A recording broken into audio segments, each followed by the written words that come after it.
Salutations everyone! Didn't think it would end the way it did, and now I'm left with more questions than answers. Who is the dude with a staff that could break up into a bunch of rocks? Where's my sister? Did I even have a sister to begin with? What does the fox say? And so on. Now that the journey is over, why not a proper review and personal thoughts to the game? And we'll start with level design, which I thought was pretty good.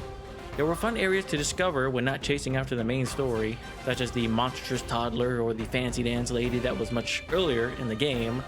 The many areas to explore were beautiful, and the atmosphere really brought it to life. My favorite probably being the snowy mountains of Cloudspire.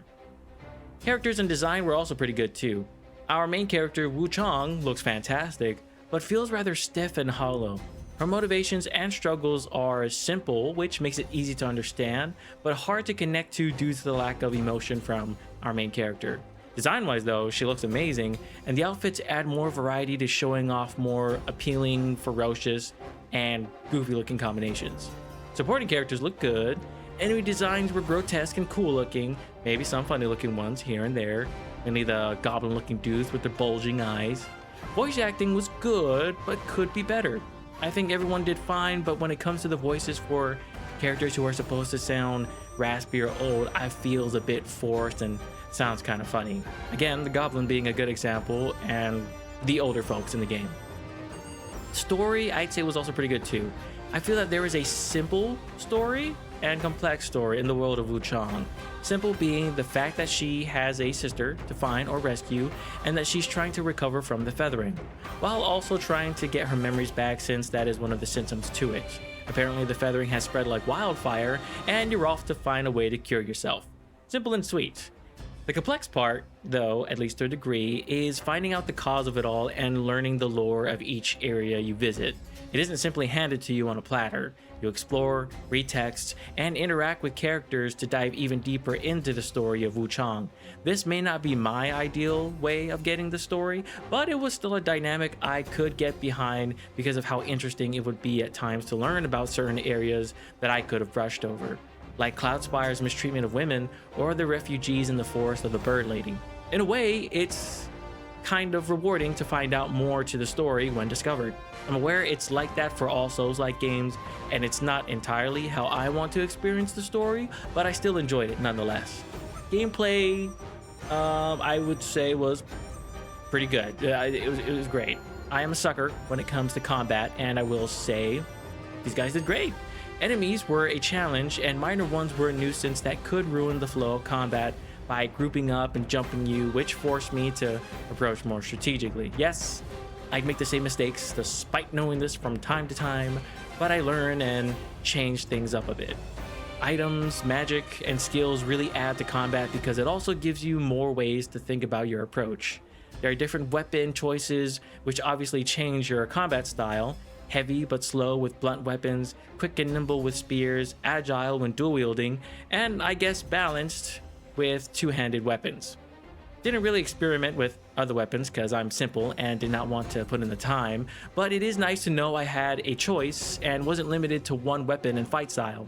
Certain enemies and areas can trigger status effects, so you need to know what to equip to prevent it. Items also enhance your weapons for more power, stamina for longer durations of demanding movement, and vitality to take more hits than you did before. Skills give you more to consider when thinking on your feet. Do you want a more evasive or defensive moveset? I prefer to parry, so defensive, the entirety of the game once I obtain the skill, but that left me open to attacks such as punches, kicks, and magic. I was only able to parry enemies who attacked with weapons, and surprisingly, firearms. Outfits made you consider what to wear, also depending on the enemy and environment. They're used to lessen damage and effects, each with varying stats and effectiveness. You're free to mix and match, pick the full armor set to utilize its strengths more effectively, or equip different armor pieces altogether to find the perfect balance you're more comfortable with. And their designs can range from cool, appealing, and meh. Meh just being like, okay, that's a thing. All in all, it was a great game that I enjoyed and had lots of fun playing, despite the frustration of some boss fights that would take me hours. Of course, there are some flaws and personal dislikes I have for the game. I understand this is the company's first game, so there is some leeway here. Still, I will point out, sometimes you would find textures needed a second to fully render. Honestly, nothing super noticeable that ruins the experience, but it should be pointed out. A personal nuisance was the command registry. While I'm fighting, I try to use an item and it does not register till after your attack animation, which leaves me at a disadvantage when performed at the worst time. Still, that's just me, and I know I just need to be aware of that and time myself properly in combat. Lock on would also have its issues. For most of the playthrough, it was fine, but the birds or enemies in the far corners would sometimes be the first target to lock onto instead of what's in front of me. Dialogue and subtitles were done rather poorly here. Yes, most words spoken are in the subtitles, but at times, some are missed.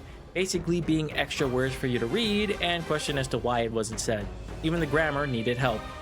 When a sentence would end, the next would start with a lowercase first letter to the first word.